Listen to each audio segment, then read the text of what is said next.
Assalamualaikum warahmatullahi wabarakatuh. Bismillahirrahmanirrahim. Alhamdulillahi rabbil alamin, wassalatu wassalamu ala asyrafil mursalin nabiyyina Muhammadin wa ala alihi wa sahbihi ajma'in. Subhanaka la ilma lana illa ma 'allamtana innaka antal alimul hakim. Wa la hawla wa la quwwata illa billahil aliyyil azim. Semalam kita sebelum ni lah kita bersama sebuah hadis yang menyatakan Nabi SAW memakai kain selimut burdah, kain selimut burdah namanya, pergi ke bayang Kaabah.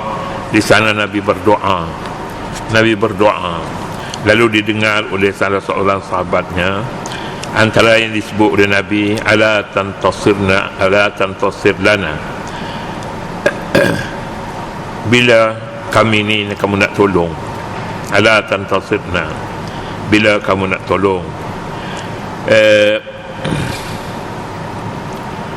Sahabat-sahabat berkata kepadanya, apabila melihat Nabi SAW ada sesuatu yang tak kena menurut tafsiran orang yang melihat Nabi, tak kena, yakni maknanya pada ketika itu Nabi mengharapkan sesuatu. Lalu sahabat di belakang yang mendengar apa yang disebut Nabi SAW, dia membantu Nabi, katanya, ala tantasir lana, ala tantasir lana, ala tad'ullah lana. Nabi, aku pohonkan kamu minta doa untuk kami juga dan tolong kami. Lalu Nabi SAW menyatakan, mengapa Nabi nampak begitu tak senang hati? Kerana memikirkan beberapa orang sahabat-sahabatnya yang sebelum ini dibunuh, ditanam hidup-hidup, kemudian diambil gergaji, dibelah dua, kepala sebelah kiri dan sebelah kanan tumbang. Kemudian Nabi bersabda kepada kawan yang meminta supaya Nabi juga berdoakan kepadanya. Nabi menyatakan,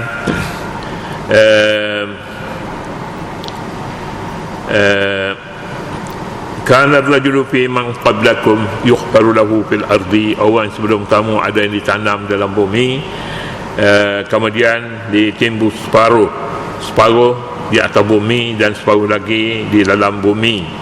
Apa yang mereka lakukan terhadap laki-laki itu, mereka selain daripada menggergajikan kepalanya, disikat kepalanya ini, rambutnya dengan sikat besi yang mengoyakkan dagingnya dan tulangnya, namun tidak menjadi apa-apa kepadanya. Dia tetap dengan agama Islam. Ma yasudduhu zalika an dinihi. Kemudian Nabi bersabda lagi, wallahi la yutimmanallahu hadzal amra, demi Allah, mintalah supaya amalan seseorang itu biarlah disempurnakan hingga mana? Hingga kalau orang menunggang, daripada menunggang unta lah pada ketika itu, daripada San'a di negeri Yaman, dia boleh sampai ke Hadramaut, dia tidak bimbangkan apa-apa, hatta kepada kambing boleh tidur sekali dengan serigala. Tetapi kamu mau segera, katanya, orang sebelum kamu dia bersabar hingga mati, dan satu masa nanti jangan risau, akan tiba waktunya seorang yang datang daripada San'a Yaman, dia pergi ke Hadramaut, dia boleh pergi ke Hadramaut berapa lama, berapa jauh, dia tak bimbang. Kambing dia di kampung, kambing dia di rumah, dia boleh berkawan sekali dengan serigala. Tak ada siapa yang jaga dia selain daripada Allah yang jaganya. Walakinnakum tasta'jilun, tapi kamu mahukan segera pertolongan Allah Subhanahu wa taala ini. Kemudiannya kita pergi kepada muka surat berikutnya, mengulas hadis ini. Hasan Al-Banna berpendapat bahawa bicara Nabi SAW dalam sabda ini telah menjadi kenyataan kerana agama Islam telah sempurna, umatnya cukup kuat selepas kewafatan baginda Nabi SAW. Kemenangan yang dahulunya pada tangan musuh kini telah bertukar, telah berpindah tangan kepada umat Islam.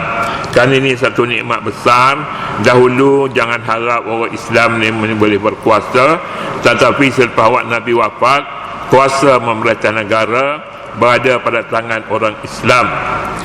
Sehubungan ini juga beliau mengemukakan sebuah hadis riwayat Utban Ibn Ghazwan yang melaporkan, katanya, aku orang yang ketujuh bersama Nabi SAW.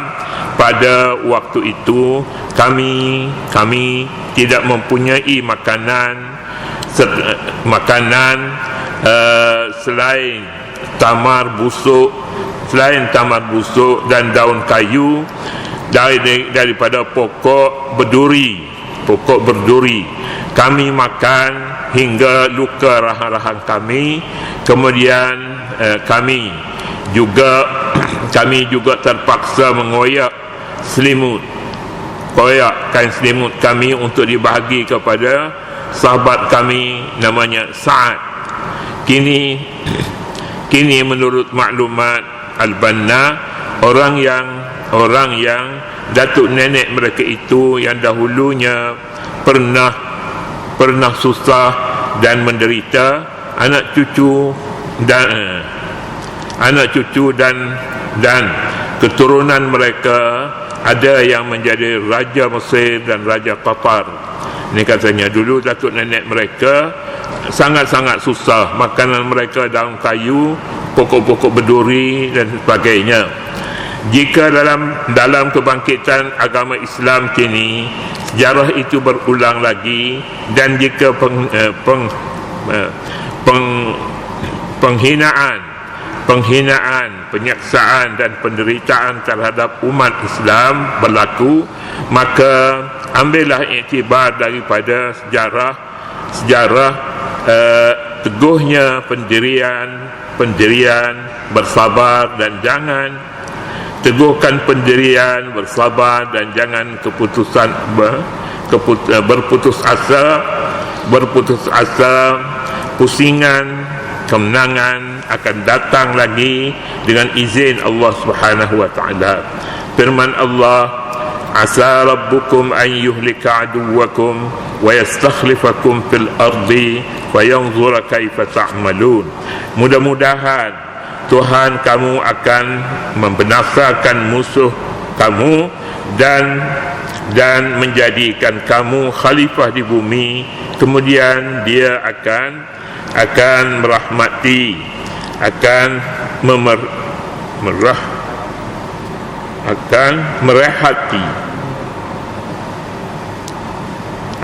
memerhati bagaimana pula perbuatan kamu. Ya. Kemudian balik muka sebelah, katanya umat Islam terutama pendakwah ramai yang menjadi mangsa kezaliman, penderaan dan keganasan. Kita hampir setiap hari mendengar berita tentang umat Islam di Afghanistan, di Iraq, Palestin dan lain-lain diseksa, didera dan dipukul dengan berbagai-bagai cara tanpa perasaan belas kasihan. Anehnya penderaan itu dijadikan hiburan yang sangat digemari oleh pihak yang langsung tidak mengerti apa itu manusia dan kemanusiaan. Apa yang diketahui melalui akhbar itu pun tidak sampai 1/3 daripada hakikatnya yang berlaku dipelajari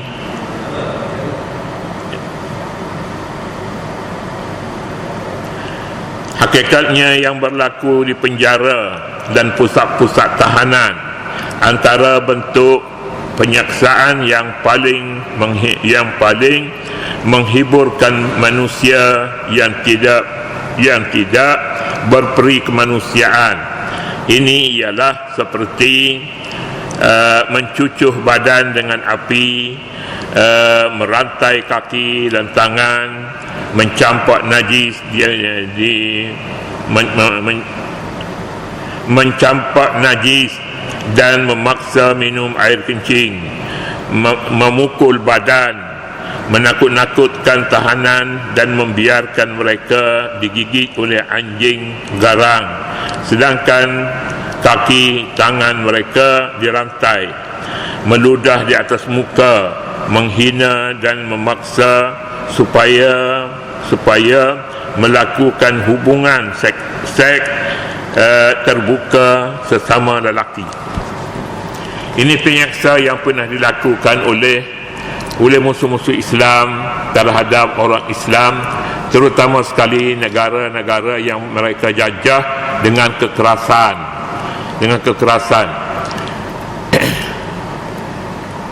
Umat-umat yang dahulu berani ataupun dengan rakus menyaksa orang Islam, kita lihat Allah Subhanahu wa taala Maha Kaya, ada yang dibalas oleh Allah dengan kesaksaan yang lebih tinggi lagi di dunia. Di akhirat belum kita sebut lagi, mereka belum tahu.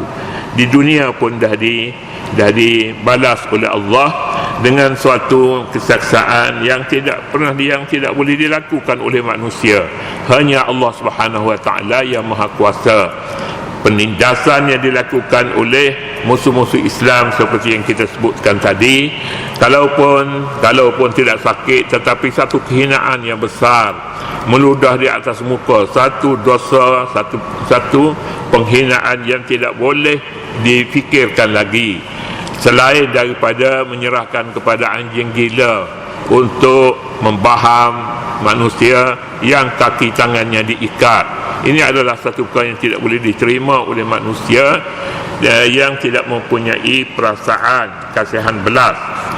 Kebanyakan mangsa itu adalah umat Islam yang menentang penceroboh asing yang merampas hak dan kebebasan mereka untuk hidup sebagai seorang Muslim.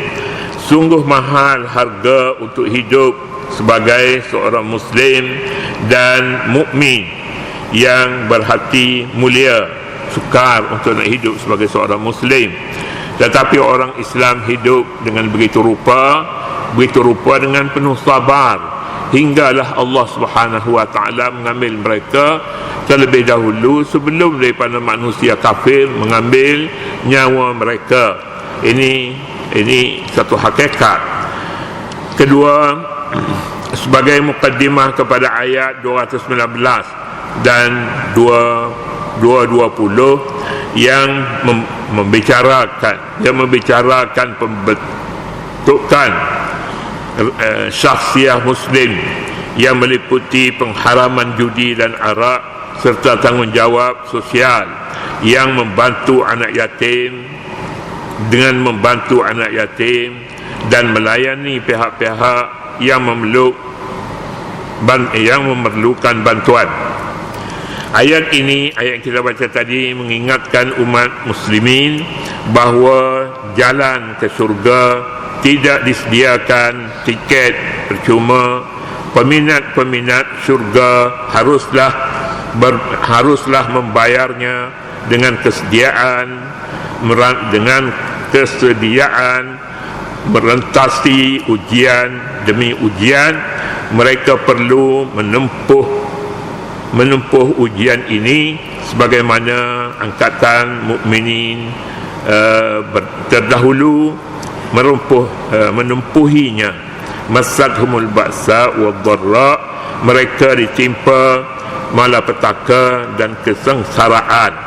Kemudian syurga bukan seperti ladang ternakan yang ternakan ayam, daging, dan bukan pula seperti kandang kambing, tetapi tempat istirahat para pejuang dan tempat penginapan hamba-hamba Allah yang beriman. Di sini Allah Subhanahu wa taala menyatakan sunnah Allah Subhanahu wa taala,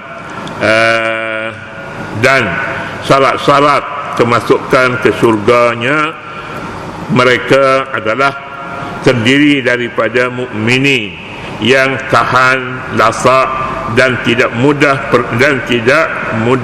patah semangat dengan melaksanakan perintah dan syarat-syaratnya. Dalam sebuah hadis Nabi sallallahu alaihi wasallam bersabda, hujibatin naru bisyahawat wa hujibatil jannatu bil makarih. Terjemahan, dipagari neraka dengan perkara-perkara yang disukai. Dipagari neraka tidak dibukakan kepadanya, iaitu orang yang menentang syahwatnya, nafsunya, nafsu syahwat, dan dipagari syurga dengan perkara-perkara yang tidak disukai oleh nafsu. Jadi jika seorang itu ingin ke syurga, maka syurga itu akan dibuka kepada orang-orang yang menentang perkara-perkara maksiat, mungkar. Itulah dia maksud sabda Nabi sallallahu alaihi wasallam. Kemudian kita sekatulah dulu. Pagi ni pun saya ada kerja sikit. Sekatulah dulu. Wallahu subhanahu wa ta'ala a'lam. Doa sikit. A'udzu billahi minasyaitonir rajim. Bismillahirrahmanirrahim. Rabbana zalamna anfusana wa illam taghfir lana wa tarhamna lanakunanna minal khasirin. Wa sallallahu ala nabiyil ummi wa ala alihi wa sahbihi wa sallam. Alhamdulillahi rabbil alamin.